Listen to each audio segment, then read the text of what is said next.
Thanks to those joining me live and to those that'll be joining me and Chief Funky on Archive. You're tuning in to Hispanics Causing Panic. I am your host, D-Style Boxing. We're going to go over the weekend recap right away. Upcoming fight on Sunday, Ugas versus Ramos. Ramirez, that has an order mandatory. And what's going on with the WBC? I thought that they're going to name guys franchise champion when they want to go for Undisputed. So how about we get that Tater Ramirez thing out of the way? Canelo and Goldenboy seem to be having an internal battle with DAZN. Man, we're going to definitely touch on that one. Arreola Ruiz set for November 2nd, according to Boxing Scene, and Luis Ortiz against Scott Alexander in the undercard. Boxing can't seem to get any momentum. Is it the internal politics? Is it UFC? Is it COVID? Is it a mixture of everything? We definitely need to touch on that. And, of course, Prospect Watch with Sonteo Media. This is Hispanics Causing Panic. We'll be right back after this. We come out chased by hounds. Round and round we go, wearing a pinche rabbit's foot for luck, just ahead of the fucking hounds. ¿Qué hubo? ¡Ah! ¡Qué vida es! ¡Qué loca vida, home!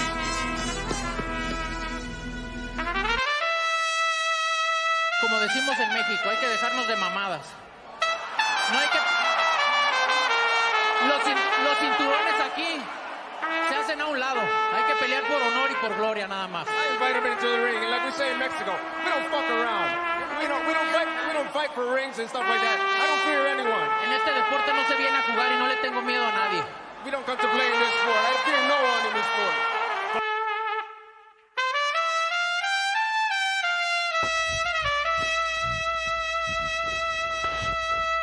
What's your prediction for the fight then? Prediction? Yes, prediction. Pain. Como decimos en México, hay que dejarnos de mamadas. We come out chased by hounds.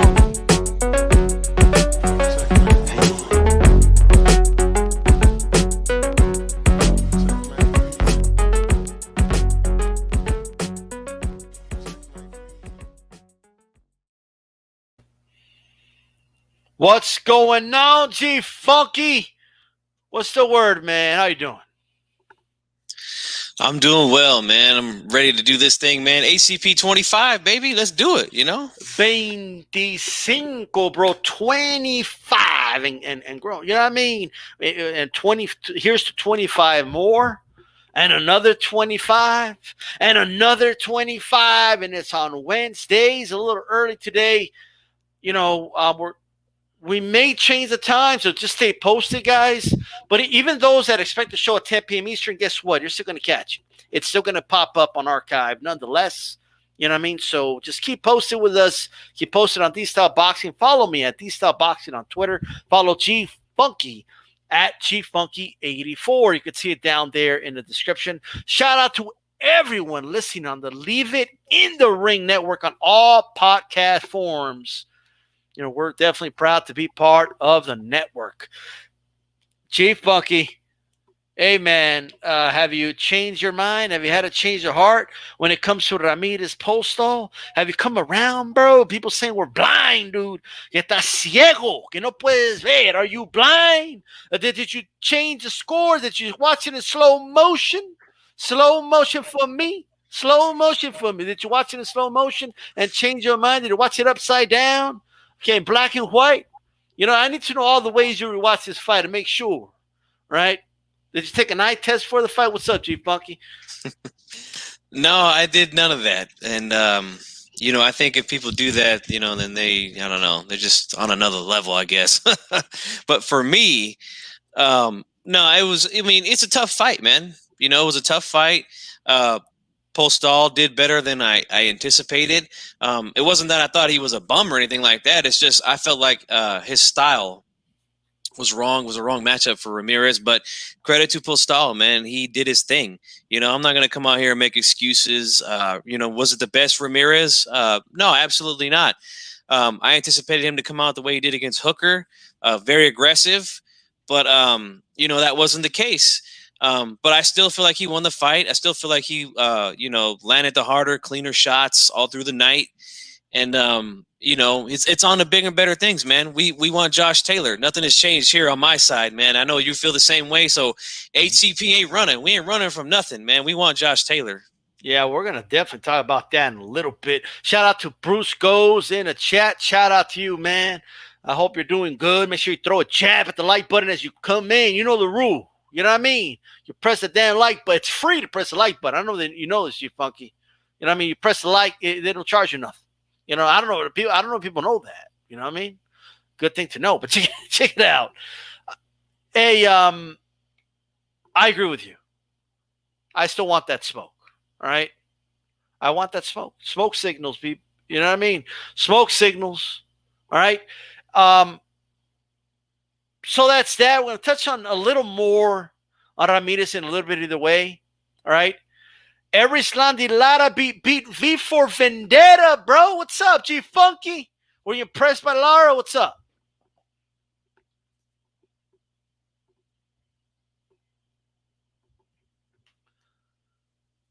Yo, I think you're on mute, G Funky. Oh, no. My mistake. My mistake, man. No, I was thinking I was throwing up the Vader sign, bro. V for Vendetta, you know? V for Vendetta, dude. What's up with the revolution? There was no revolution. This dude shut it down, dude. Lara just shut this whole shit down. All right? Yeah, he killed that noise pretty quickly, which is what I anticipated. You know, this was an easy cakewalk for Lara. And he did his typical thing, except, he doesn't move quite as much like he used to. But, he's getting up there in age, right. So that's kind of, anticipated for a guy who's boxed for so many years. He's still sharp. Don't get me wrong, still nice and sharp with the left hands and things like that. Right. But he's definitely not the same guy. But he didn't need to be that same old Lara for Vendetti. So, really not much to say. I mean, it was pretty much like we anticipated, man. So hopefully he gets somebody, worth watching in a main event in his next fight. Yeah, Lara, bro, it reminds me of those soccer moms, like in a gym, like in a boxing gym, and a 1, and a 2, and a 1, and a 2, and a 1, and a 1, and a 2. And a 1 like that, you know what I mean? They stay on their toes and shit like that. That's like an aerobics class, bro. When you watch this dude, that's all he does, bro. The whole fight. Now he's good at it. I didn't think he was bad at it or anything like that. But this is the way it is with Lara. And then now, he's not as sharp with that straight like he used to. However, I still know a lot of dudes that wish they had that straight, even now. So, but let's talk about another Cuban fighter, Ugas. All right. Against Ramos.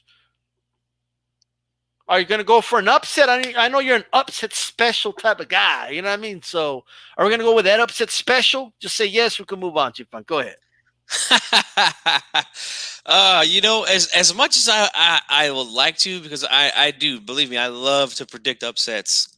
But, I just don't have that feeling. When you got a panza like me, you got to go sometimes with what it tells you, but it's not telling me anything here on this one.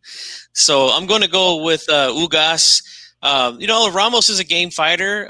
He's one of those guys that he never quits. He never, he never gives up. And we saw that in I think it was his last fight where he got a stoppage in the 12th round. It was a little controversial. Don't get me wrong.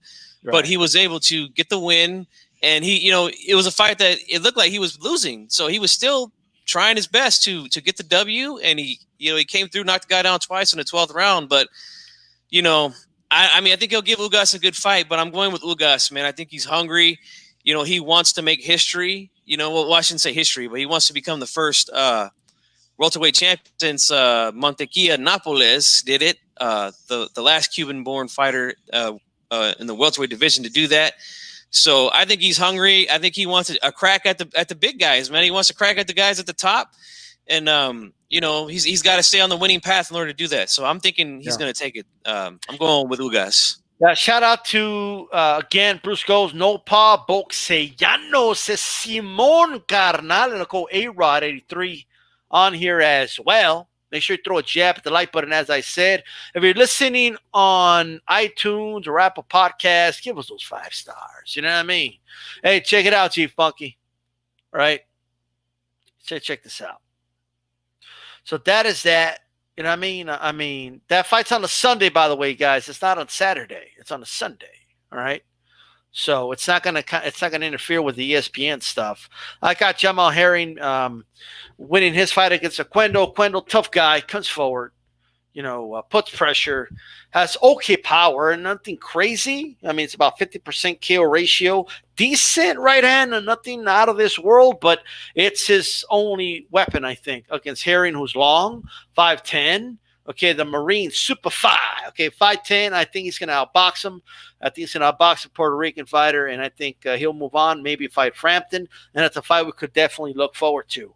With that said, con eso, let's go ahead and these bots are on fire. We're going to talk about these bots on HCP Uncensored, by the way, and you guys tune into that after this show, okay? But Ramirez, talk to us about his ordered mandatory, Chief Funky. All right, I know he has an ordered mandatory. Talk to us about that. Well, what's going on, man? Are they trying to interfere? Is there static? Is there interference with the Undisputed? What the hell's going on over here? Oh, man, I don't get it. And this is the problem, man. This is the problem with boxing right now, man. We got a chance to see something that rarely happens. And, of course, one of these sanctioning bodies want to pull some weird stuff and, try to block Undisputed, man. I don't understand it. There should be something there, where if there's a possibility to have Undisputed go down, then these mandatories, whatever, they should just take a back seat, and I think this is the perfect opportunity here, man. We got a chance, 2 guys that they sound like they're willing to get this thing on. They're willing to get to Undisputed, and let's see it, man. Let's stop the BS, okay? Let's stop the hating.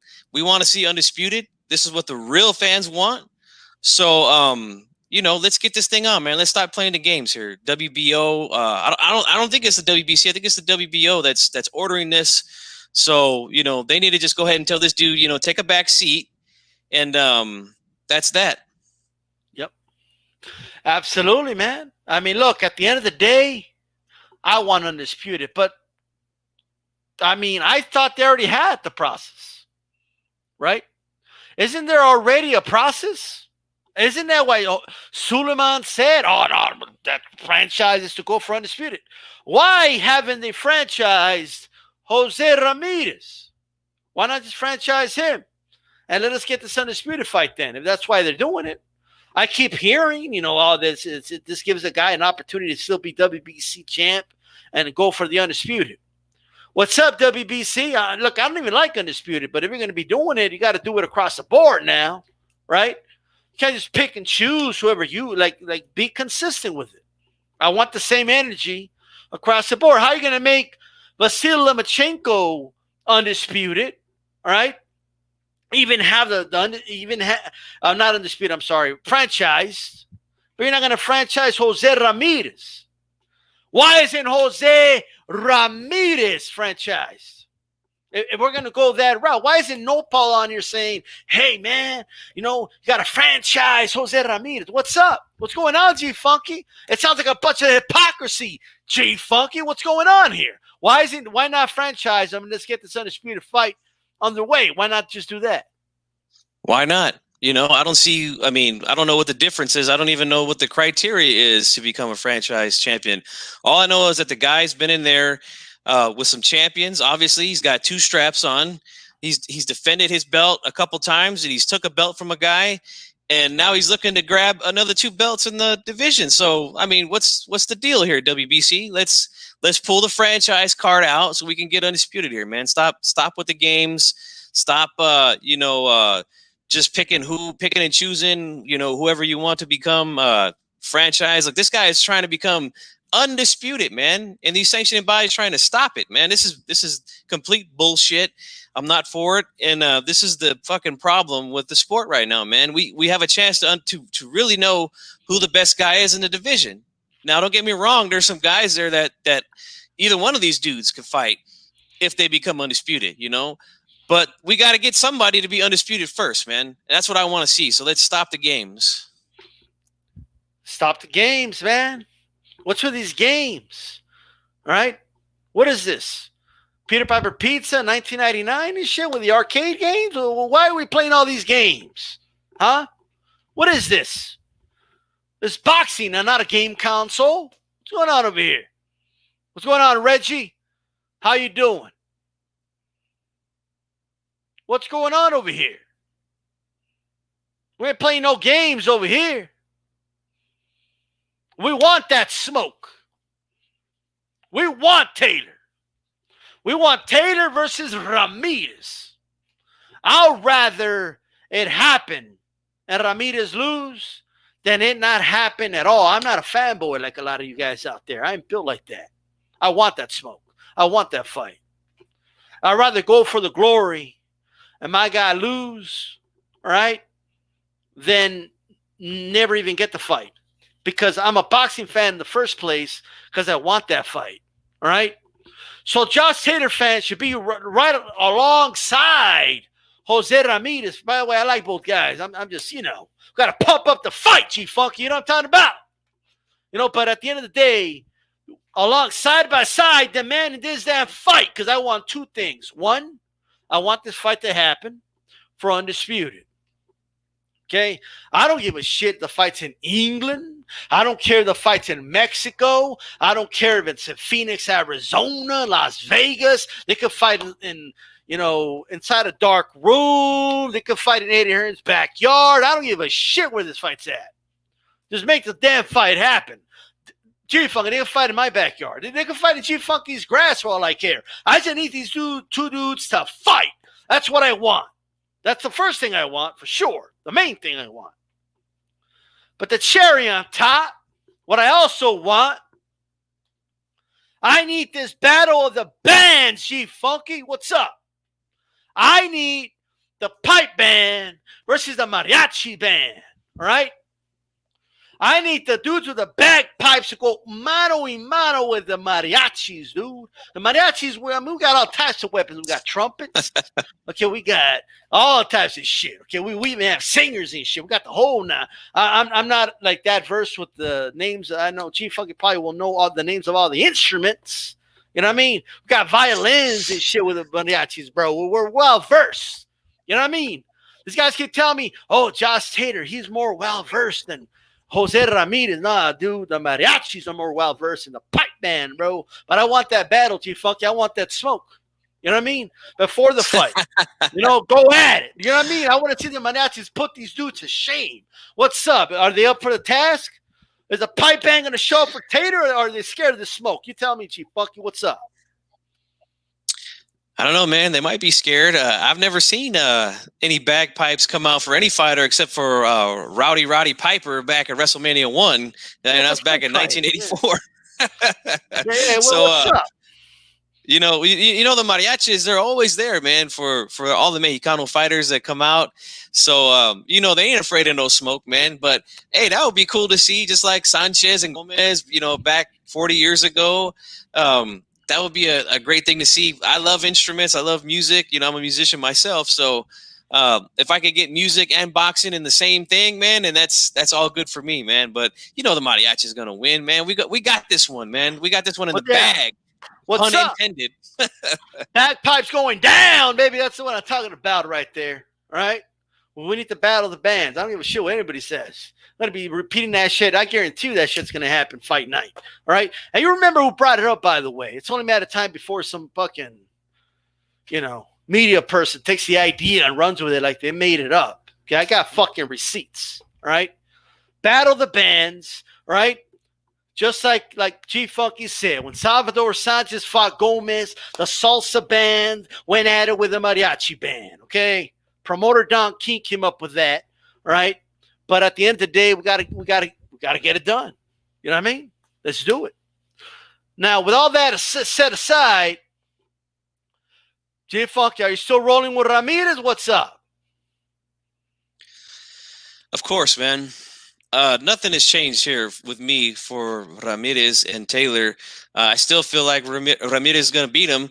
And, I think it's going to be a good, tough fight, though. I think both guys are, they like to, get in there and exchange shots. I mean, look at Taylor's face right there. I mean, he's all swole up. So, it's not like he's some defensive wizard or some guy that never gets hit.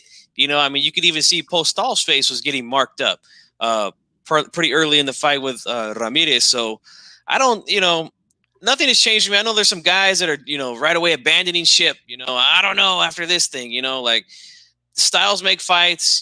Josh Taylor, last time I checked, doesn't fight anything like Victor Postal. So I still see it as the same, man. I'm still rolling with Ramirez. I think he's going to go in there, and I think he's going to get the job done, man. Did he look a little flat? I mean, yeah, he did, but I think he'll get up for this one, just like the way he got up for Hooker. He had to go into Hooker's hometown and fight him in his own hometown, and he got the knockout. He came very motivated. I feel he's going to be the same exact way against Josh Taylor. He's going to have to be. This is for Undisputed right here. This is something that rarely happens these days. So I'm rolling with Jose Ramirez. Nothing has changed. Any of you guys that, again, want to banish him, fine. Go ahead and go over there with Josh Taylor on Josh Taylor's side. But I'm staying right here, man, with Ramirez. Dude, there's some dude that jumped ship like a motherfucker, bro. I mean, holy shit, dude. You know what I mean? Oh, my God, he got hit.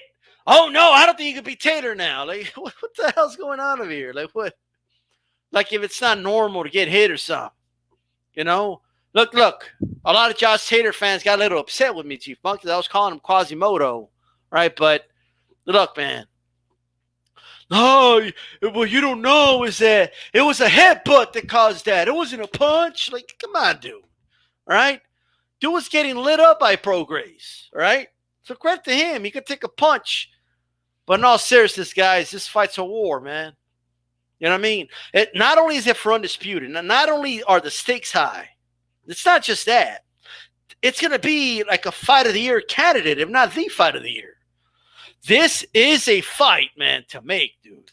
And it's for 140-pound supremacy, right? And don't worry. After that fight, Prograis can get the smoke with the winner, man. I mean, nobody's forgetting about Prograis, all right? Nobody's forgetting about him. He can get the smoke right after that. If he wants to avenge a loss to Taylor or fight Ramirez for the first time, they can make it happen. All right. It's the way I see it. Right. I'm right there with you, man. I felt like I predicted Taylor to beat Prograis, but my scorecard read 7-5 for Regis. So this guy's not unbeatable like some of these guys are trying to make it seem, or like it's such a mountain, it's such a high mountain that Ramirez can't climb it. Like, give me a break, guys. You guys are stumbling over your words now with making things up to protect Taylor for some reason. And he's starting to do it himself. He's going on Twitter talking about how outstanding Postal looked and how bad Ramirez looked. It's like, well, I mean, what, you don't want to fight Ramirez now? Or what, you trying to fight Postal again? Like, come on, man. Don't be trying to avoid the smoke. All right. We want that shit. Stop running. Well, and not just that, Chief Funky. I mean, here's the reality. So, at the end of the day, don't worry about what Andre Ward said. Okay, if you know what's funny about what Ward said? Because his best shot, in my opinion, is to fight Ramirez from the outside. But if you want to prove Ward wrong, they could fight on the inside. Like you're an animal, like you're a beast on the inside. Fight him on the inside then. All right? Since Ward doesn't know anything, just fight the whole fight with Ramirez on the inside. Give us a fight of the year then. All right? How about that? But gee, Funky, really quick, I feel like Timothy Bradley wants to say something. You know what I mean? Is it okay if Bradley says something really quick? Hey, why not? All right, let's check it out here. What's that? Freddie knows Ramirez. Oh my God. Ramirez is a pressure fighter. Freddie knows Ramirez. Oh my God. Ramirez is What's going on with Bradley, bro? Is Ramirez that hard? Ramirez that hard to say? Like, what the hell's going on over here? Like, what? Oh my goodness! Or just why not just say Jose? Like, hey, Jose, you know, like what? You know what's so funny? What's so funny to me is that we were calling the fight live as it happened, and I didn't even know that was going on until later that night. I started seeing people on Twitter post it. Mirrors, bro. Mirrors, bro. Ramirez. Oh my God. Mirrors. He called him Mamitas. He called him everything but Ramirez. But look, shout out to it could happen to anybody. You know what I mean? It happens. But Jesus Christ, what made it worse is that he kind of like didn't just move on. You know what I mean? He acknowledged that he fucked up. Like, oh God damn it, you know. But hey, here's what I'll say, man. I feel like this is a great fight. The fans, we deserve this fight. You know what I mean? And I know there's a lot of cynical fans out there. And to be honest with you, I'm cynical like 90% of the time myself too. But because we're so jaded and shit, and we're so mistreated as boxing fans. And every time something's right there at our grasp, it's like, just give it to us. We want Undisputed. You know that this is a fight to make. But I want to ask you something, Chief Funky. How, when I did my pre-fight analysis, and I know I said Postal has a great jab. We saw it. Like I said a lot of things. However, it didn't cross my mind that, hey, man, there were stablemates at the wild card. These guys probably sparred a lot before. They know each. I think Postal knows Ramirez better than we thought he did, So if you would have kind of acknowledged, if we would have been kind of aware of that, not that we weren't aware, but we weren't thinking about that in our pre-fight, well, would your prediction been any different? I might have not said KO. But I don't know, man. I'm just going off of what I saw. I felt like, Postal's got such an active guard. He's just leaving. He likes to leave his lead hand out there, and then he'll try to fire it hard, and then try to maybe throw a right hand after, which I felt like he didn't do enough anyway. But I felt like Ramirez, because Hooker was kind of doing the same thing, and he's got a longer reach in Postal. So I was like, okay, if he's able to slip underneath and get around Hooker's guard, I feel like he should be able to do the same here with Postal. That's why I was predicting, that he could stop him, because I was thinking he's going to be like I said, dipping low, getting underneath, shooting straight right hands to the body, or even coming over the top of that active guard with right hands, and Ramirez likes to throw that overhand right.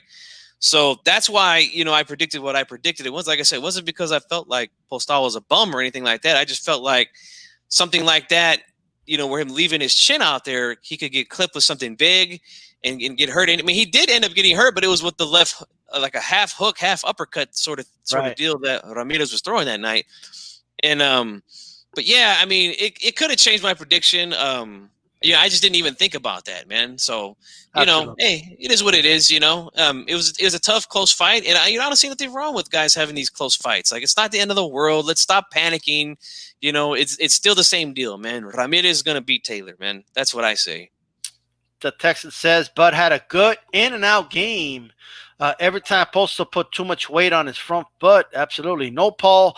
Postal knew he was about to get killed, so he fought to survive. And I'll be honest, man, he was definitely avoiding engagement in the last few rounds. The Texan he says he nearly called him a bad word in Spanish. A shout out to Brusco's Big Dog Willie as well out here, man. Shout out to you guys. Make sure you throw a jab on my like button. This is, again, a September 2nd edition of Hispanics Causing Panic. Shout out to everybody in the Leave It in the Ring network. We're going to see where this goes. I feel like boxing fans, not just Ramirez fans and Tater fans. I'm a boxing fan. Let's pressure for this fight. I want to see this fight, So let's make it happen. But let's go ahead and move on. All right, let's move on. Hey, Chief Funky. Yo. Arreola versus Ruiz, bro. You know what I mean?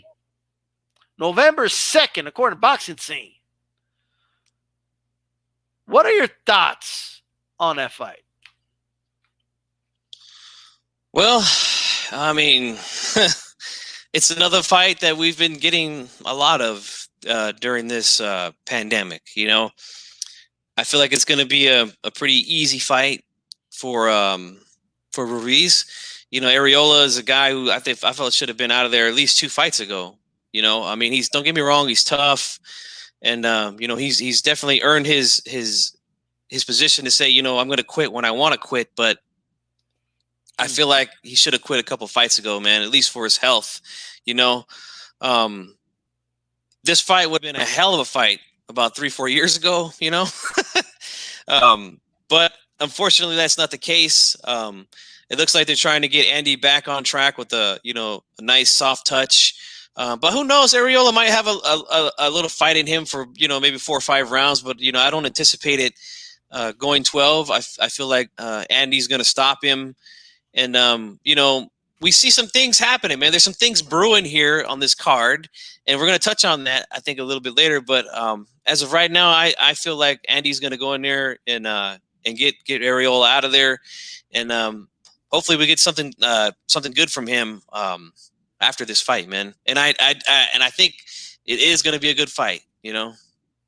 Ringside says, I'm not crazy about the fight. No Paul says, I think it's a realistic fight and we should just accept it. Damn. Like, No Paul's just like, you know, whatever, just accept it. You know what I mean? Like, nah, dude, I'm not going to accept this fight. No, like, look, man, Arreola didn't look good against Kawanaki. He was taking a lot of punishment. He gave some back to Kawanaki, but let me tell you something, man. This guy, he's going to get hurt by Andy Ruiz, man. It's not going to be a fight. Yeah. It's not going to be a fight. It's going to be a massacre. It's not even going to be close. Andy Ruiz, at this point, is going to destroy Chris Arreola. He's going to hurt him. He's going to destroy him. You know what I mean? Like, it's. I don't think this fight lasts very long, by the way. And if it does, it's going to be bad for Arreola. He's going to take a pounding, dude. Arreola's face is going to be grotesque by the end of this fight. He's going to slice him up. Too fast, too strong at this point. And at the end of the day, I feel like this is a gross mismatch. On the undercard, Luis Ortiz is going to be fighting Scott Alexander. Why not just do Luis Ortiz against Andy Ruiz? Well, why is my time being wasted? You know?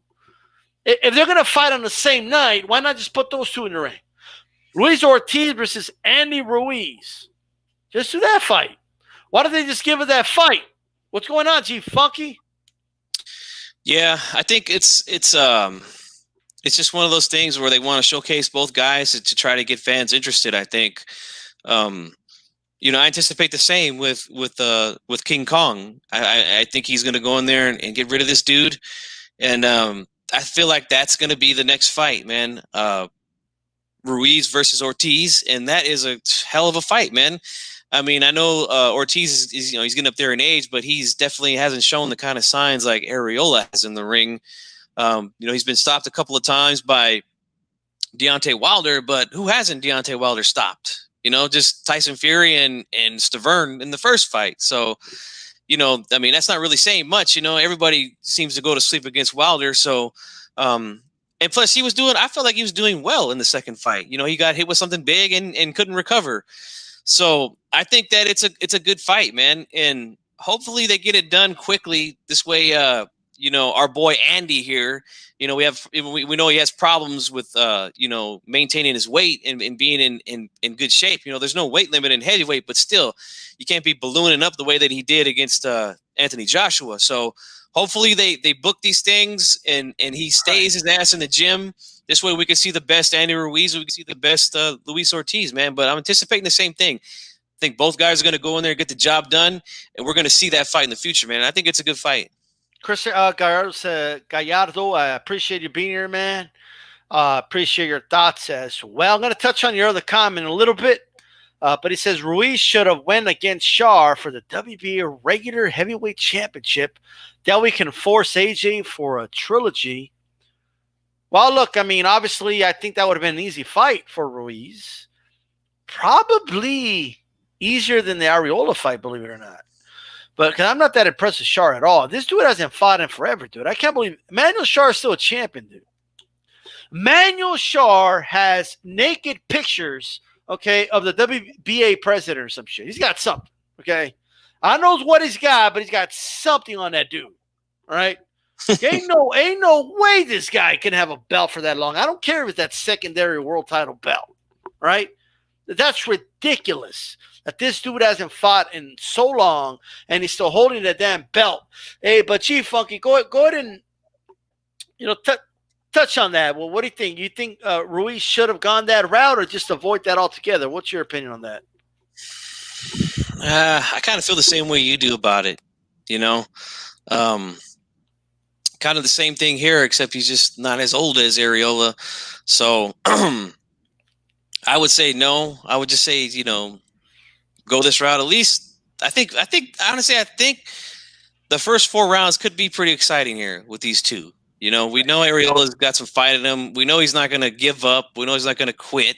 He's going to try to, upset, I think, but I just don't think he can do it anymore, man. I just think he's at the point where he's, maybe got 4 or 5 rounds of good fighting in him, and that's it. So, I'm gonna stick with, I'm gonna agree with what you said there, man. I would take this, All right. Manuel Shar has not fought since November of 2017. That you can't make this shit up. Like, sometimes you can't make it up. Ringside Reporter says, I'd love to go to the buffet with Andy Ruiz, bro. God damn, dude.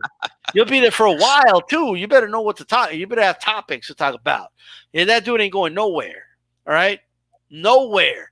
But yeah, Manuel Shar, 2017, dude. Hey, Chief, did that sink in yet, Chief Funky? Wow. That's a long time to be inactive. You need another 3 years like the WBA for the sink in? I guess so. Another 3. That'll do. Yeah, man. So, any final thoughts on that fight, G-Funk? No, just like I said, I think it'll be exciting for the first maybe 4 rounds, and then that'll be all she wrote. Arreola will be out of there. Definitely. The Texan Shar and Oquendo had been the only thing being talked about in recent years, says the Texan. All right. What's going on with Canelo, G-Funky, Goldenboy versus the Zone? All right. There's a lot of beef going on. A lot of stuff. Chris Gallardo comes in. He says, check this out. Goldenboy is getting thrown under the bus here. You mean to tell me Canelo has to fight exclusively with Matchroom fighters? And the other hand, Matchroom can negotiate with whoever? Okay, I mean, I don't think that's what the Zone wants, but I kind of get where you're coming from, but I don't think that's what the Zone wants. Nopal says, watch the WBC make Ruiz and Arreola for the Aslan belt, bro, the Stecker belt. But back to the Canelo thing. What's your take on this so far, G-Funky, as it kind of – I know it's going to evolve as the days go on, but how are you feeling about it right now? Oh, man, it's complicated for sure. You guys know I was not a fan of him fighting Anvil Yildirim, or I like to call him Jim the Anvil Neidhart. Yeah. That was just not a fight I was interested in. I trashed it, threw it in the trash, called it dumpster juice, because that's exactly what that is. But there's been talk about possibly a Billy Joe or a Smith, which are good fights, and I've been on record saying that I feel like the Billy Joe Saunders will be a good fight for Canelo. I mean, those fights, I mean, like I said, those are good fights. But this Yildirim guy, I'm not with it. And I understand that I'm not very good with this whole contractually obligated things. And, I'm not that kind of boxing fan. I don't like to get involved in the business. I know that there's a lot of guys, especially a lot of Canelo fans out there that like to talk about this sort of stuff. But I'm just going to say this, man, as best as I can. I understand Canelo has a guaranteed contract with the Zone. So, guarantee is guaranteed. He's going to get his money. So, but then they're not happy with who he's fighting. They wanted him to fight Triple G again. which, you know, I'm okay with because I feel like those fights were close fights. And I always say if a fight is close, that you should give a guy a rematch. We had to draw the first fight. We had Canelo win the second fight. So, you know, for me, I'm good with that. I think Canelo beats him pretty easily this time, but, you know, I feel like Triple G, you know, he earned another shot. You know, that's the way I feel about it. Don't know if that fight is even worth $35 million though, with what the DAZN's been saying. So it's a tough situation, man. There's no, at least here in the United States, there's no live gate because, you know, we don't have this COVID thing under control here. Although in other countries, like we just saw with Tim Tszyu and Jeff Horn, they had about 15,000 fans in a big giant stadium, looked like a big football or rugby stadium or something like that, you know? So, I mean, I guess, you know, they had people kind of spaced out, you know, so they've got their thing under control. So here's what I anticipate. If he ends up fighting one of these guys from the UK, like a Billy Joe or a Smith, you know, they could take that fight over to the UK because from what I'm hearing, there could be attendance, fans attending fights in the near future, or at least sporting events and things like that. So that could be where they could maybe make up some of the money. I mean, I don't know, you know, but it's difficult, man. But he's definitely got to give. He can't be fighting like the Anvil Neidhart and expect it, you know, for people to be happy to give him $35 million for that, you know.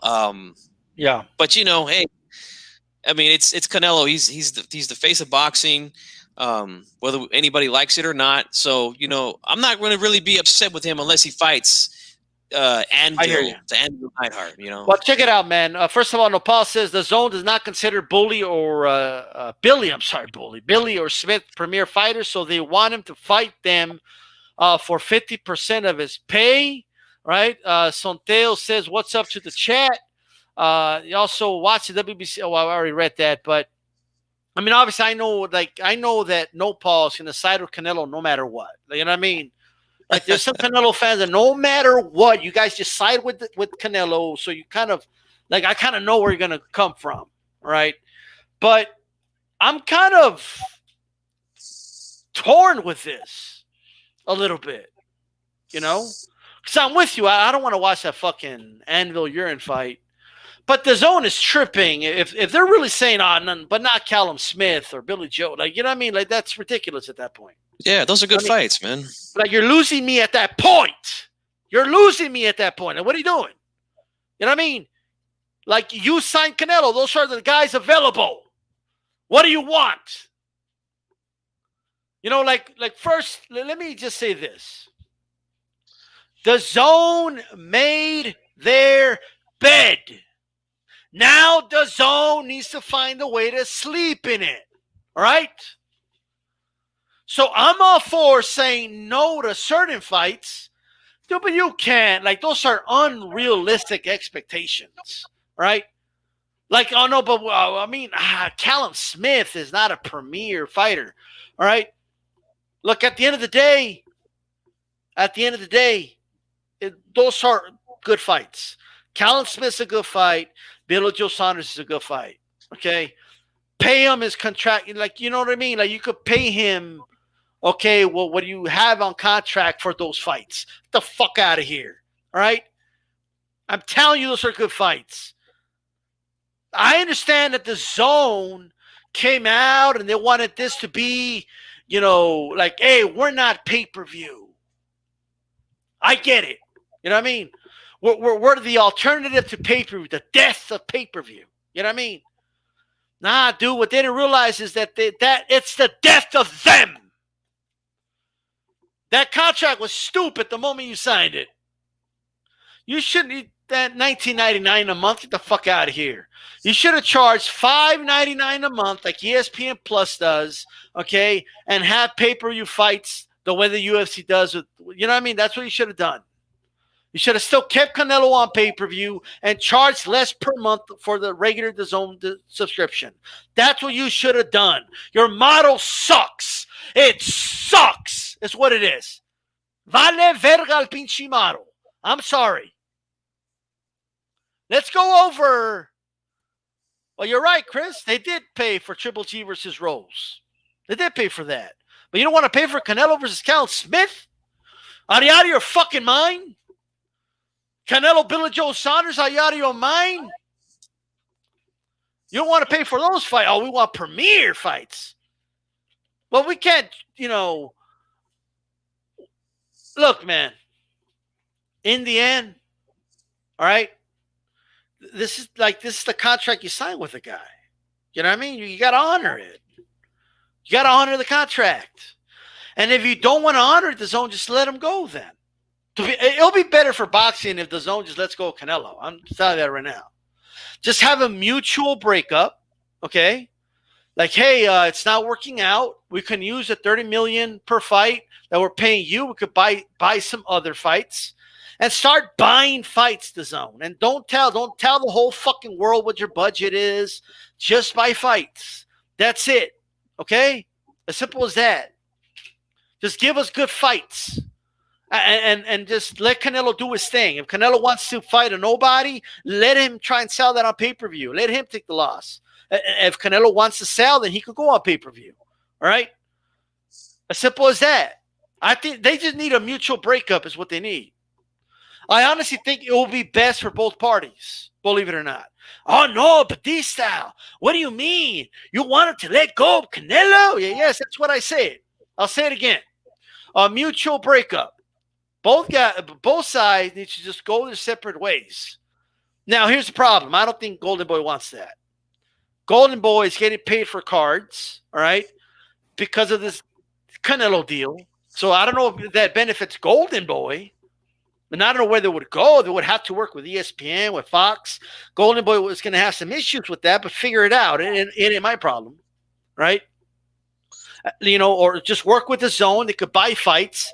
DAZN needs to get in the business. It's just buying fights. Don't sign these fighters to long-term contracts. They're going to take fights that people don't want to see because they want to maximize their revenue.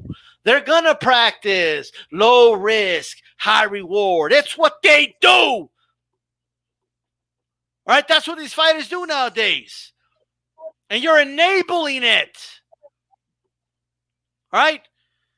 And Ringside Report is right. Eddie Hearn fucked up everything. All right? He came out and we got a bunch of money. We got so much money.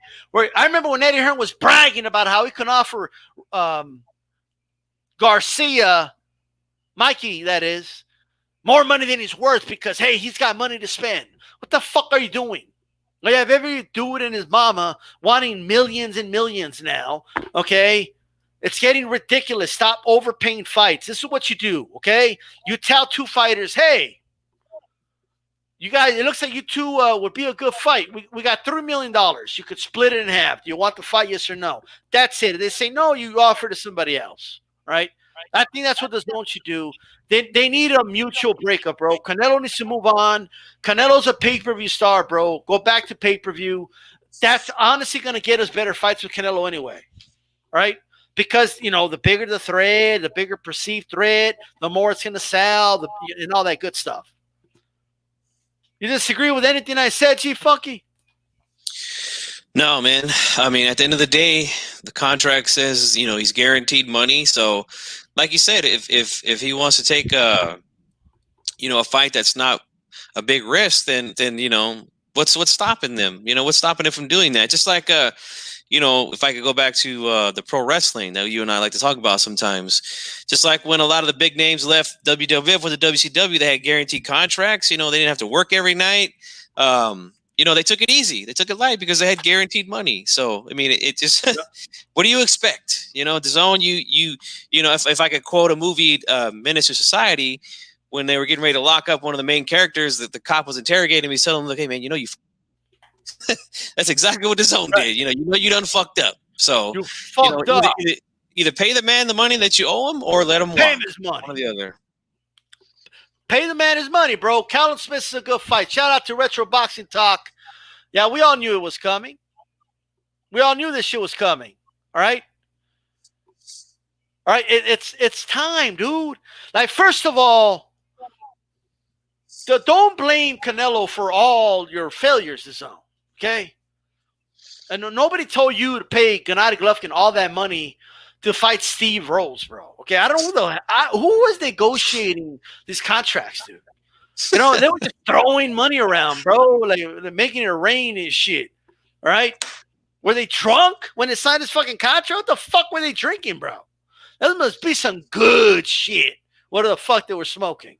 All right, some good shit. Some marijuana from deep Mexico or something. I don't know what the fuck they were thinking signing Gennady Golovkin to all that.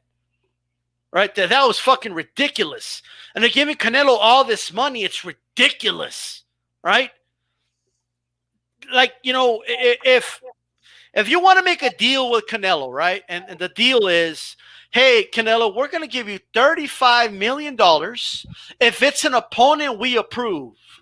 If it's not an opponent we approve, you're free to go independent, go with another network or whatever. You know what I mean? Then that's one thing. All right? Which I think is what they should do. They should just let Canelo like go do a fight with ESPN or something. You know what I mean? It'll probably be better for all parties, bro. Right? They just break up. It's time. Pack your shit. All right? You go your way because Canelo's going to make his money on pay-per-view. All right? Like, they actually believe that if they gave him a freebie and then gave him a guaranteed of $35 million, right, for 11 fights per fight at average, they actually believed, right, that they were going to get, you know, a killer every fight, a premier fighter every fight. What does that even mean, dude, a premier fighter? Like, who's available right now this second as a premier fighter? Kovalev, he might have been at 175, but he wasn't premier anymore. You know what I mean? DAZN is making a very desperate move, Chief Funky. Are they losing money, in your opinion? Are they like, you know, is it the Titanic, in your opinion? Should I take out the violin now, Chief Funky, yes or no? Yeah, get out the violins and the cellos and the brandy to keep them nice and warm as that ship slowly sinks into that cold water out there in the Atlantic. You know, hey, you know, I just don't feel sorry for them, man. I just don't know. Maybe they didn't understand the way that the business works, you know. But I mean, you can't expect a guy to be in there with killers every time, or how they said, premier names every time, you know, like not even guys like Oscar or Mayweather did that, you know. So that's just it's doing a little too much. I mean, I get it, like the Yildirim fight, you know, that's a bad fight and nobody wants to see that. But I mean, what's wrong with Billy Joe and what's wrong with Smith, man? I don't see anything wrong with those fights. They need to make one of those guys fight Canelo and pay the man his fucking money. Stop playing around. You guaranteed him money, so give him his money. Those are good fights, man. And like I said, I hear that they're starting to let fans start to come to fight. So I mean, you could still make a little bit of money off of a gate. I mean, obviously it won't be sold out. Man, this gate thing, like, I need to address this gate thing, bro. This gate thing is it's a gay thing. Okay, stop. Stop with the fucking gate bullshit. This is not 1920. Okay. When everything was about the gate. Oh, the first $1 million gate. There was no TV back then. Okay? Just stop. All right? Like, outside of, like, a couple fights, like, you know, like, what is this? It's getting out of hand, this gate thing. It's a fucking gay thing. Stop. It's the biggest crock of shit I've heard in years, bro. Right? So what if you can't get fans to the fucking arena? I understand it's a hit, but it's not fit. I'm hearing like 50%. The gates aren't 50% anymore. Gates have not been 50% of anything in years, Chief Funky. In years, bro. Años. All right? Mm-hmm. What are these people talking about, bro? You know what I mean? Like, oh, you guys got to understand. I mean, it's 50% of the money's gone. No, it's not. Based on what, bro? I mean, take the biggest gate ever, right? It was like 70 million with Pacquiao and Mayweather, fucking greedy bastards, bro.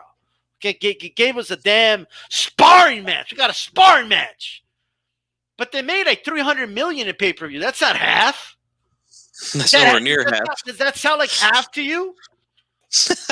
Not even close, man. Not even Canelo, close. Gennady Golovkin, the gate was in half. Are you fucking kidding me? Like, what's with this half talk? Oh, the half of the money and half of the this. The gate, you got to pay taxes on the gate. It's about 30%, depending on the state, of course, right? You got to pay, all that good stuff. You know what I mean? Got to pay the rental fee for the arena, Yes. right? You know, the rental fee, all that good stuff. Okay. The casinos are open back up in Vegas, bro. Just somebody will pay a fucking site fee. Like, stop the nonsense. All right. It's not. I know it's a little hit, but it's not 50%. It's not 40%. All this nonsense I keep hearing. This gate thing is a what, you funky? a gay thing. It's a gay thing. All right. Stop it's getting out of hand, dude. It is a bullshit talking point that we're being told, oh, we can't get any fights because there's no gate. Oh, that fight can't happen because there is no gate. We can't do that fight because there's no gate. Oh, we can't do this fight because there is no gate. Like, it's a bunch of horse shit, bro. All right? Yeah. It's an excuse, dude. It's a fucking excuse. At the end of the day, Canelo, you sign. It says you got to pay him so much. Just pay the dude. And if it's Callum Smith, pay the man. Like, come on. Go ahead, Chief. Yeah. No, I was just saying, I was just bringing that up because not that I was trying to say, trying to defend these guys, especially like a guy like Bob Arum. Every time he's talking about a big fight, oh, the gate. I'm just saying, like, if they're allowing fans to come into these places, right? Then what's the excuse? If Australia is allowing fans to come in because they got the virus under control there, then there's money there. If that's what you want, set the fight up over there. We'll still watch it. Or in the UK, we'll still watch the damn thing. So, there are all out of excuses here, man. You make these fights happen. These are good fights, man. I feel like the Billy Joe Saunders fight is a good fight for Canelo. I think he wins, but I think Billy Joe can give him some problems. So, let's stop the BS, man. Pay the man his money in the fight. Check this out. I knew the Zone was going to have problems when I heard they hired John Skipper to run the show. The dude got fired from ESPN because he used to do coke on the job. Okay? That's New Age talk, says Retro Boxing Talk. It's actually old talk. It's like when Blood Boxing first came on YouTube and Jack Dempsey was fighting, Tunney. I was kidding. But like that's like the gate is it's like the oldest thing, dude. Like Wilder Fury, right? Hey, it did an impressive, I think, what was it, like 15 million on the gate, something like that? I think it was, something around that, yeah. Which I get it, but it wasn't half of the money, though. No, hell no. That fight did well over 100 million, right? Yeah. Over 100 million. And it's a hit, but it's about a 20% hit. Okay, people need to stop acting like, half of the money's gone. It's a crock of shit. This gate talk is what, you funky? It's gay talk. All right. At the end of the day, that's what that is. Let's go Israel and Goldenboy. Well, go to Australia. All right. Got 50,000 over there. Okay. Go to Christy Martin in Florida. She did an event with people. Go call Christy Martin. Hey, right? She's small time, but she somehow got it done. Take notes, guys. DAZN, take some fucking notes. There's no fans in your crowd. I don't know how we're gonna do it. Go to fucking Australia. They did it. They have 15,000 motherfuckers over there. All right. Yep. Do we need to spell it out for you or what? Right, and they did it smart because they put it in a big giant stadium. Like I said, it would look like maybe a soccer stadium or something, and they sold 15,000 tickets for Tim Tszyu versus fucking Jeff Horn. Now these are big names over there, but imagine a name like Canelo going over there. You might be able to fit 20 in a stadium that fits like 60 or 80,000 people. You can space them all out. You can still social distance and all that good stuff. Let's do this thing, man. As Skinny Kinney says, thank you. Bob Arum is rolling on his gate crap. In large televised sporting events, the gate is about 1/4 to 1/5 of the total revenue. Which I'm not like diminishing the fact that, hey, 1/5 of the revenue being gone is a hit, but it's not like people are making it seem. Okay, it's not like you could still like you could subsidize a little bit of it. You could get some people on there. Okay, just sell the expensive tickets. Just sell those. You know what I mean? Celebrities will show up. That's about 70% of the gate right there. Like, stop playing games, right? You can make up for it, man. Right? WWE is getting innovative. It's not crying, man. I hear a bunch of crying from these promoters. I don't want to hear crying. I don't want to hear no. I want to hear solutions. That's what I want. WWE has monitors, bro, and they have fans on there watching from home. Right? You could do that. You could tell fans if you want to be there, hey, you give us $5, you'll appear on the TV. You'll make some money that way. Right? Yeah. Whatever it is, I'll pay for it. You don't think I want to be on the monitor right there when Teofimo Lopez knocked out Lomachenko? I'll be right there, bro. I'll wear my D-Style boxing t-shirt and everything. I'll pay $100 to be on that monitor. Right? I'll watch that shit front row, bro. Like, bam, knockout all day. Because this gate talk is what you fucking It's gay talk. stop this nonsense, bro. It's a bunch of bullshit. But I don't know how we're gonna do it. The gate. Shout out to Ashy Knuckles, Stormy B-Man, to salute HCP and chat with that beer with cerveza, bro. Right? Hey, Fact No Paul, it's different now, sis. Retro, hey, well, what if this pandemic thing gets worse in the winter and all that shit? What are they gonna do? Just cry about it, like nonstop forever, or what? So we're never gonna get any fights anymore because of this pandemic, right? Like what the fuck, Right. bro? There was still boxing during the Spanish flu, all right? And back then they didn't have the TV deals they got today. Okay, they figured it out. Right? I'm still paying the same amount of money for Showtime, aren't you, G-Funky? Absolutely. Well, we're not paying any less, so why the fuck are you paying any less, DAZN? I'm not paying any less for my Showtime subscription or my Right. DAZN subscription. I'm still paying $19.99 for your shit. People still pay $19.99 for your shit. Are you going to lower the price or what if you pay Canelo less? We're still paying you for your shit, right? And I'm not getting – are you getting a percentage cut? You know, are they lowering your price and there's no gate, you funky? Nope. Anybody in the chat that the zone lower, you know, what they're charging you because there's no gate? Are you paying any less for the zone?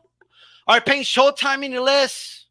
Are you paying anything less? So like, did your cable bill go down because the fights on ESPN don't have a gate? Did your bill go down, G Funky? Nope. Still the same. You know why? Because this gate talk is what? It's gay talk. That's right. Stop the nonsense. All right. Also, I don't know who advised these DAZN guy. I'm about to school you motherfuckers, okay? I always want to talk about business and all this shit. Sit down, take out a pen and paper and a piece of paper. Okay, write this shit down. All right? Here's the problem with DAZN. It's an app, okay? Oh, but you got to get with the times, man. The problem is not that it's an app, it's that it's only an app. Okay? That's the problem. But why is that? Because about 40% of this country lives in rural America. All right? So the app is being sold in the U.S. Right? Gee, funky, how good is the internet in rural America? From what I heard, not too good, you know. Hey, blood boxing, no, Blood Cartel is all about that. You know what I mean? This dude lives in the sticks, bro. Like, you know, he lives in the middle of nowhere. Right? But rural America, dude, those guys got like satellite internet. A lot of them still have dial-up with fucking AOL, believe it or not. Okay?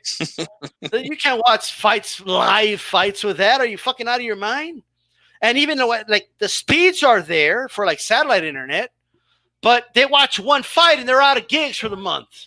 They watch a movie on Netflix, out of gigs. They play a video game for an hour, out of gigs. All right? And then you think they can afford for another hour, like pay $10, right? For the whole fucking month? That's what it fucking costs. You get some extra gigs. They don't got it, bro. Their cell phone service. They don't get 4G over there and shit. So you're alienating 40% of the country right out the bat. Okay, make sure you write that down on your fucking notes. Okay, because class is in session. All right? So you write that down, all right? And then the other 60%, only about 30 or 35% have very reliable internet available in their area, right? To be able to watch something like the Zone. Everybody else, that's why you get guys that like, hey, my fight was frozen. And then you get the idiot that always says, I don't know, mine worked fine. I think it works fine on the PlayStation. It's not that. It's just that not everyone has adequate internet, okay, to play hold the Zone card flawlessly. Not everybody has that. And it's not their fault. Like, they could pay the same as you, but the internet just sucks there. The lines are old. You got to get updated. We got about 60% of the country still got to update lines and shit. But you want to go exclusively on a fucking app? On a sport that, don't you want to reach 100%? You got to make these fights available on TV, man. All right? Mm-hmm. Then everybody could watch them. All right? I got internet with 300 megabits per second. I'm lucky. And I still have problems at times, okay? That's just the reality. Now, that's availability. Not everybody has a Fire Stick. Not everybody has a PlayStation and Xbox, right? My uncle doesn't have all that shit. He needs to call his son to help him put the fucking fight on his phone and shit. And then we have a generation now watching boxing on their phone, G-Funky. On their phone. If my dad was watching all the fights on his phone, I probably wouldn't have sat down and watched Mal Dictator Chavez with him on the television. I probably would have never been a fan. Everything is all connected together at the end of the day.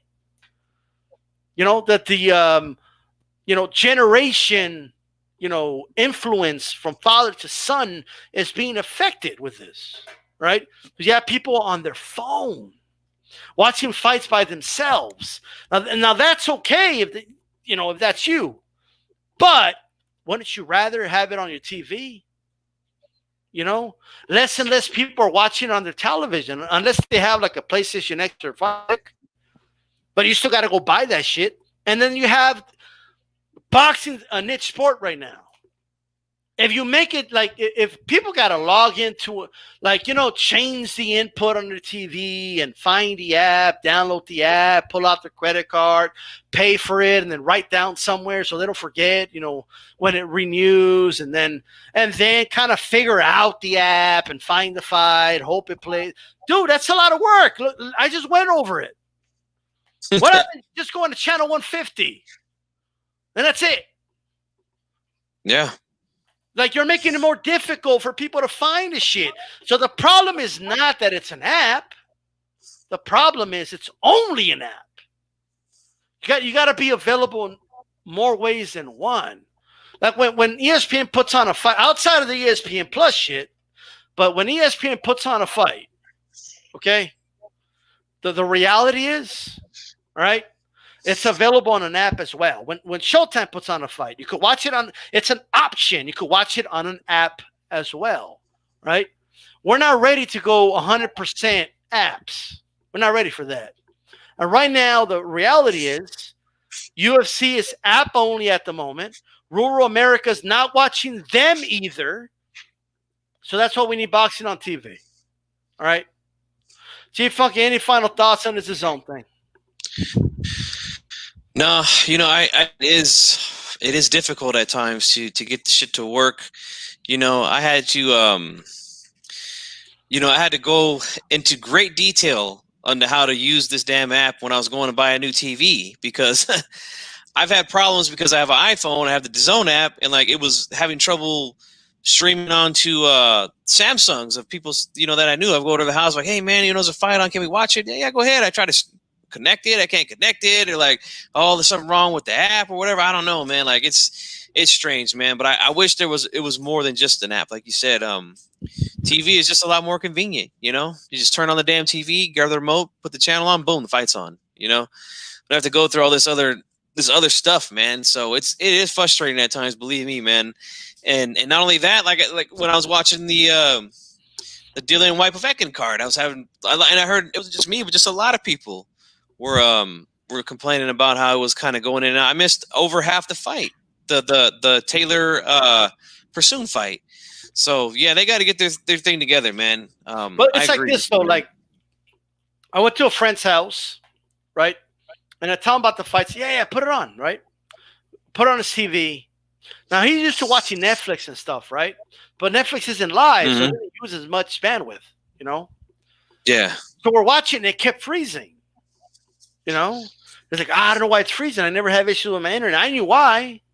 I asked him. He had like a plan that has like 50 gigs per second. You know what I mean? And he's on a budget. He already pays $50 for his internet. Like, he's paycheck to paycheck. Well, what am I gonna do? Bro, to watch the zone, I mean, you got to get the top plan, bro. But pay the extra $20 a month. You know what I mean? like, not everybody has that ability to.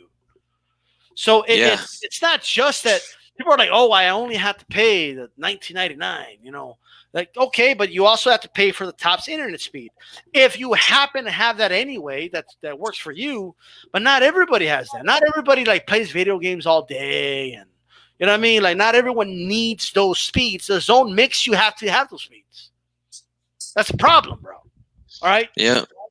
Mexico has boxing on national TV on a weekly basis. TV Azteca, says Chris. Retro says, Bushnell don't have smart TVs for sale. There's no signal all Sumter County. Nopal says, weather hella humid out here, blood. All right, yeah, absolutely, man. Look, at the end of the day, it's difficult out there, man. It's hard out there, man. It's hard, G-Funky, you know what I mean? You know, there's guys out there that can't watch their boxing because it's on the zone, bro. And then people don't get it, dude. You know why? Because a lot of people, like, they just look at their situation. Like, they live in maybe they live in a neighborhood where they have new lines and, you know, the internet's up to speed, right? So they don't have any issues, right? They're a video game. They play, you know, their son or they have an Xbox and they watch it. They have no issues. So they have like this inability to understand that not everyone has all that. You know, like it's someone could live in a better neighborhood than you, but because the lines were built in 2001, their internet isn't as good and they need to update it. Like, you know what I mean?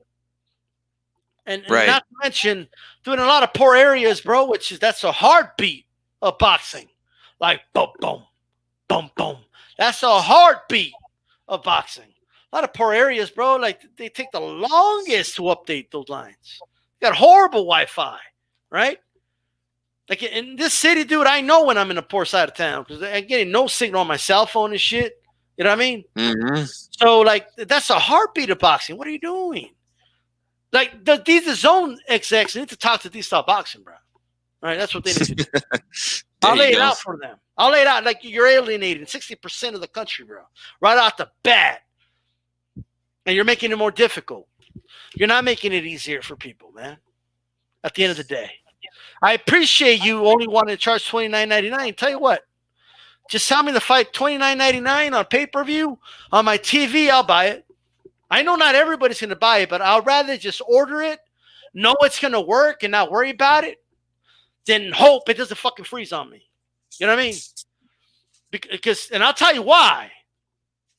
Because you know this, sometimes crazy moments happen, right? In fights. And you want to witness that. Boxing's about witnessing. I want to witness this shit when it happens. All right, I don't want to be. Remember that? Did you ever watch that show Family Matters? Yeah, I did. Circle. Uh-huh. Do you remember when Eddie, the son, right? No. Eddie and Carl, they're watching like the Bulls, right? Mm-hmm. And then Steve Urkel comes in and he changes the channel. You know? And then they go back, right? And they're like, no, and they switch the channel back, right? And then now you could hear the voiceover. The guy's like, "What a play by Michael Jordan!" You know, and they're like, you know, maybe we should. Well, you know what? You saw it. It was just an amazing play. You know, and they just moved on. That's how I feel with the zone sometimes, bro. Right? Shit freezes on you, and then McCaskill has her hand raised. Like, what the fuck is this? Like McCaskill won. Like I missed the whole fight, you know. So at the end of the day, and then not only that, a lot of people out there with their cell phone plan, right? A lot of you guys, I don't even pay for Wi-Fi D-Style. My cell phone. Look, let me tell you something, dude. They throttle that shit after you use so many gigs. Everybody knows that, right? Yeah. They slow the shit down. So then when you're trying to watch a fucking live DAZN, you can't really do it. You have to wait for the replay. It's too many problems, bro. Okay? No, I agree, man. I've had a lot of issues with it. And it made, like I said, it made me buying a new TV instead of a good experience like it is for most of us guys into something difficult, because I was like, look, man, I watch DAZN, you know, I watch ESPN Plus because I'm a big boxing fan. I need to know if these apps work, you know, and like the guys wouldn't let me do it on the TVs there because I was like, I need to make sure. I'll buy the goddamn TV from you right now if it works, you know. But can you imagine? Yeah, can you imagine if Tyson Douglas was on DAZN, bro? Can you imagine that shit? You know, no. Like when Douglas is making a comeback and then boom, it just freezes on you and shit.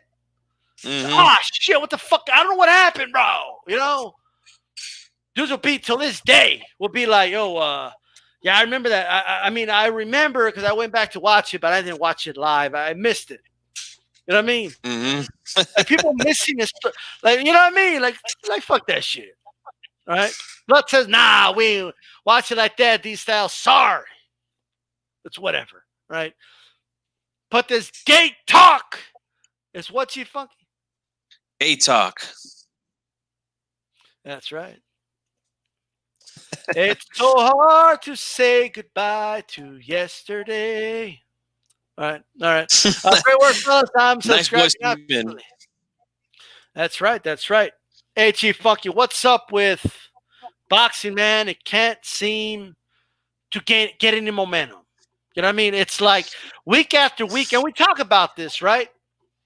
We talk about this offline a lot, and it's always almost the same thing. It's like, man, I think I remember that guy, but man, I'm gonna have to go watch some like film, like to remember him a little bit, you know? Well, when it wasn't really like that before COVID, man. Like I remember week after week, boom, boom, boom. Oh yeah, I remember that guy, boom, boom. Like a bunch of guys we never heard of, you know, we're like, who the hell is that? Who's V for Vendetta? Who, like, you know, like I'm just like every week that like there's an opponent, like, and everybody knows exactly what I'm talking about. Every week that there's some dude you never heard of on a main event, all right? Week after week, like you never heard of this dude, but we have to go, like, you know, our European subscribers show up and you don't know who he is. Like, well, nah, bro. Like, who maybe you know, but I don't. So now it's slowly the engine is running again a little bit. You know what I mean? But it's running like DAZN. Like, you know what I mean? It's like running slow. It's kind of buffering a little bit. Boxing is, you know, that's how it's going. But, you know, it's on that DAZN speed, you know? But Mm-hmm. Funky. Right now, it's like every time boxing announces a big event, it's almost like they're doing it on purpose. But UFC comes out and they counter it with a pay-per-view of their own, right? And you know they stack their cards. So I think Dana's doing that on purpose. All right. And then boxing does it to itself. Like we got Ramirez versus Postal, and then like Fox has like a card on Fox, you know, like at the same time. So we have our own issues. We're countering our own programming, right? And then you have this dude, you know, Dana is kind of stealing the thunder. Not that there's a lot to steal from Lara versus V for Vendetta, right? But what's up, man? What do you think are boxing's main issues right now? Why can't we get any momentum? It seems that we can't get like a back-to-back week with like good fights. You know, like what's going on?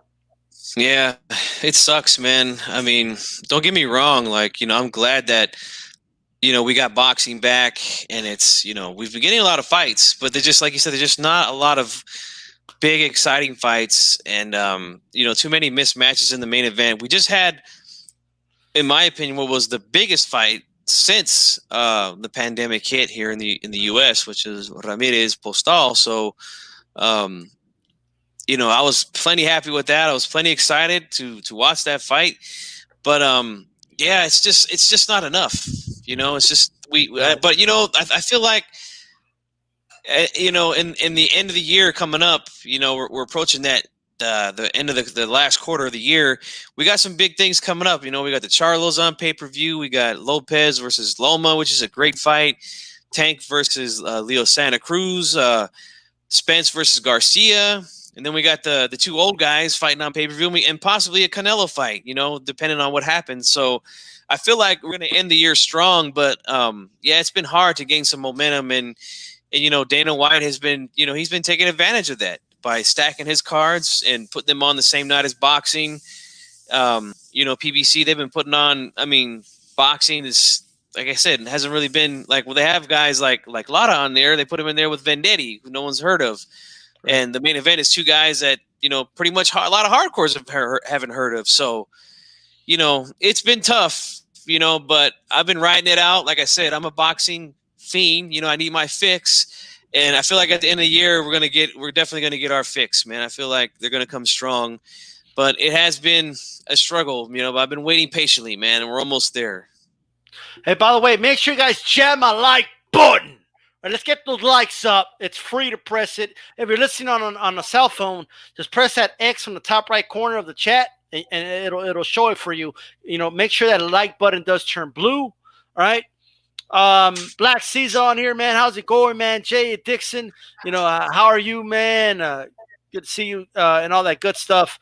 Look at this, man. Ask anybody in the woods what the zone is, and they will look at you like you lost something.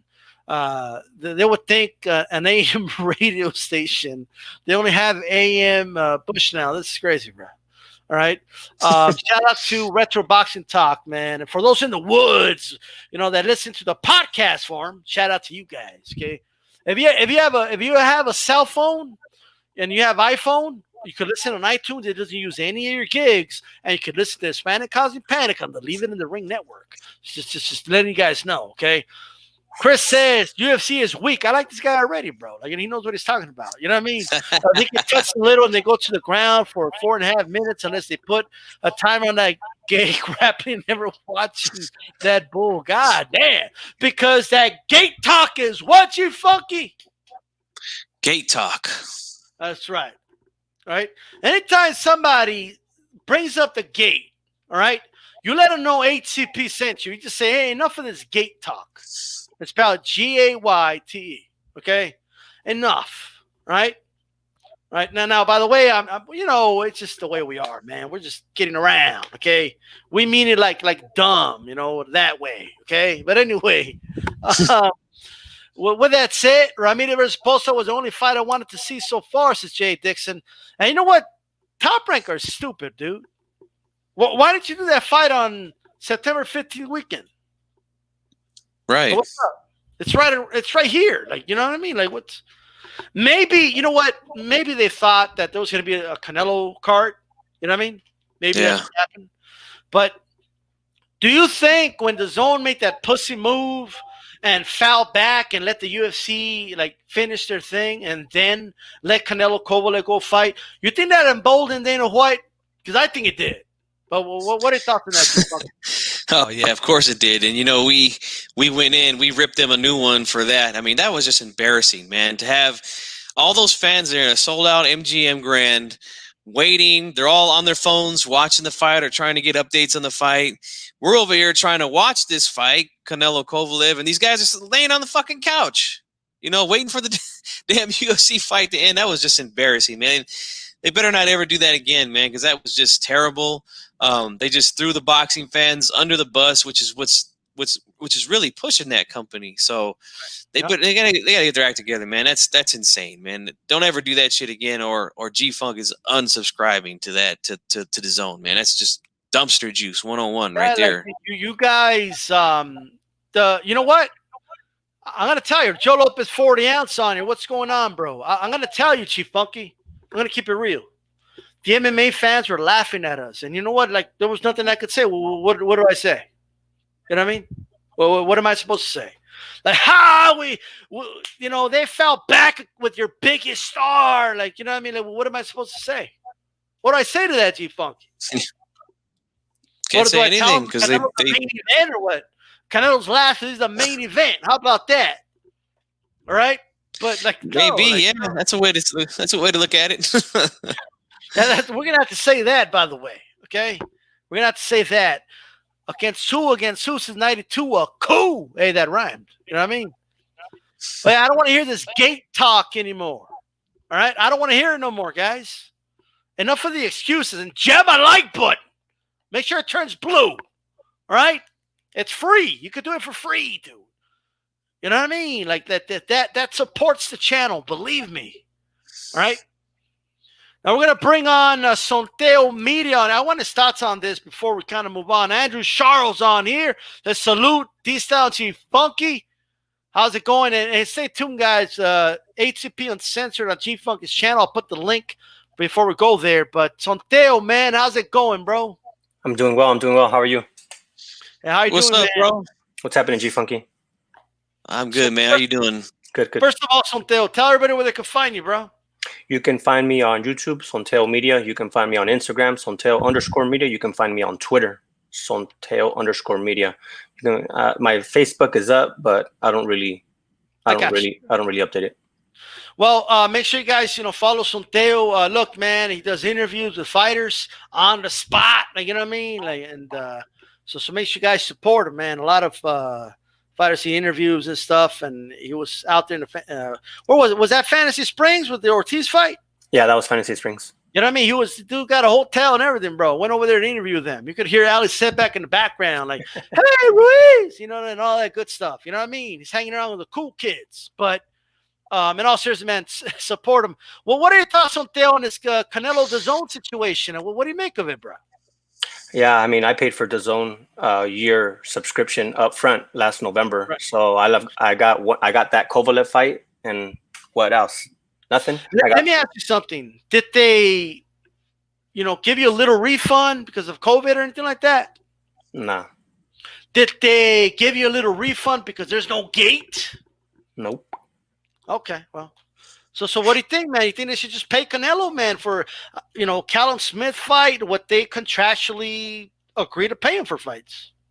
I think I think what you're saying is right in line. Mutual split, it didn't work out. You go your way, I go mine. And then like you said, Canelo's a pay-per-view star. So there's no, that's the route that he needs to go. Yeah. Absolutely. Now, AJ's on a fight-to-fight night, too. You know what I mean? I think they should restructure the contract, do a fight-to-fight basis. Maybe they could work out some fights with Canelo, maybe not all of them. You know what I mean? Yeah. Like at the end of the day, maybe there'll be some fights they could agree, $35 million. There'll be an opponent here and there. That's what I think they should do, man, in my opinion. You know what I mean? Shout out to Andrew Charles. We're going to play this prospect watch here. Sonteo? Absolutely. A lot of the Canelo fans are about to pick off his shit. Watch. Just watch, okay? But it's okay. It's all right, man. All right? Let me play the intro for those that didn't catch it, by the way, and then I'll play the Sonteo's video. We come out chased by hounds. Round and round we go, wearing a pinche rabbit's foot for luck, just ahead of the fucking hounds. ¿Qué hubo? ¡Qué vida es! ¡Qué loca vida, home!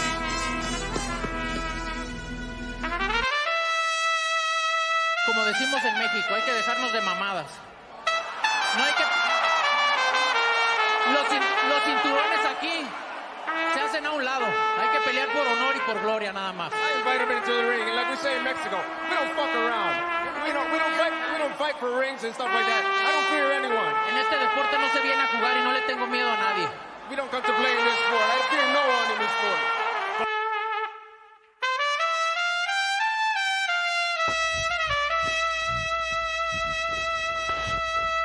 What's your prediction for the fight, then? Prediction? Yes, prediction. Pain. Como decimos en México, hay que dejarnos de mamadas. We come out chased by hounds.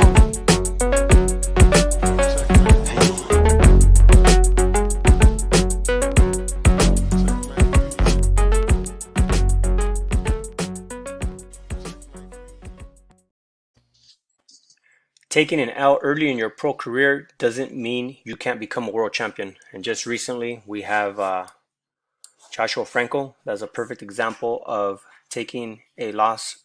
I think it was his 12th or 13th pro fight, and he just recently became a world champion here on the Top Rank Summer Series in Las Vegas in the bubble.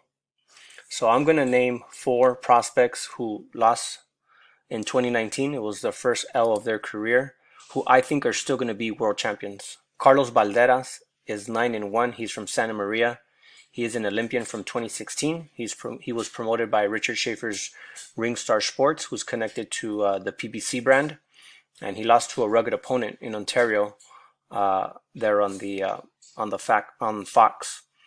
I think he's going to bounce back. I'm listing his first. All these fighters took the L in different ways, but Carlos got knocked down several times, and Ray Corona, the ref, stopped it the second time. But this kid has a lot of heart, and he wanted to continue, but his body just wasn't there. So Carlos Balderas, 9-1 from Santa Maria. He has made a training adjustment. He's training with Buddy McGirt in Los Angeles. So Carlos Balderas is the first one.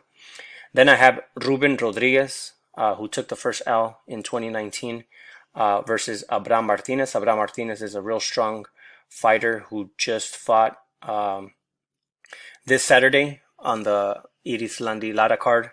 And he knocked down his opponent early, and then he got knocked down with like 10 seconds to go. So the fight ended up in a draw. So that's who he lost to, Abraham Martinez. But Ruben Rodriguez, he's a junior welterweight. He's 9-1. He's from Indio. He comes from a family of 3 fighters. His older brother fights, and his younger brother is going to pro debut soon. So there you see him with his trainer, Robert Garcia. Isidro Ochoa lost there in Las Vegas on the Tyson Fury undercard. He's a southpaw bantamweight. Bantamweight is 122. He's from Fresno, California, and he does a lot of sparring with ex-champions or current champions like Abner Mares.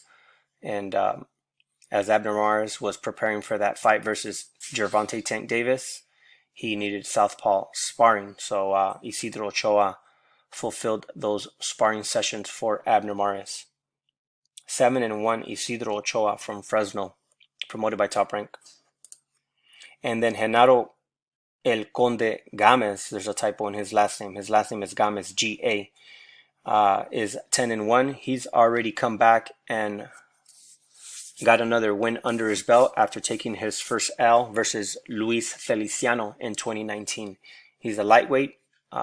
He's fought some fights at 137, 138, or higher thereof. But he had a very decorated amateur career. He got released after 5 years by Goldenboy Promotions, but he still has Robert Garcia as his manager. And he'll be fighting on a Top Rank card here September 12th in Las Vegas. So us as the boxing community, we need to, if we want things to change, then we have to set the narrative. And taking an L early in your career doesn't mean that you can't have a successful boxing career. Every Wednesday, 7 p.m. Pacific Standard Time, join D-Style Boxing at D-Style Boxing on Instagram and G-Funky at G-Funky84 on the show Hispanics Causing Panic on the Leave It in the Ring network. All right, Sonteo. Good stuff right there, man. Hey, that Gomez guy, well, why was he released by Goldenboy? What happened with that? He had a 5-year contract. They didn't re-sign him? They didn't re-sign him. He had he struggled making weight a couple, like the last 2 or 3 fights. So they just let him go. Wow. Man, luckily, you're right. It's huge. But luckily he's connected with Robert, and Robert having a stable of over 30 fighters. You know, Robert moves between Top Rank and PBC and Goldenboy and Matchroom now. So luckily he was with Robert.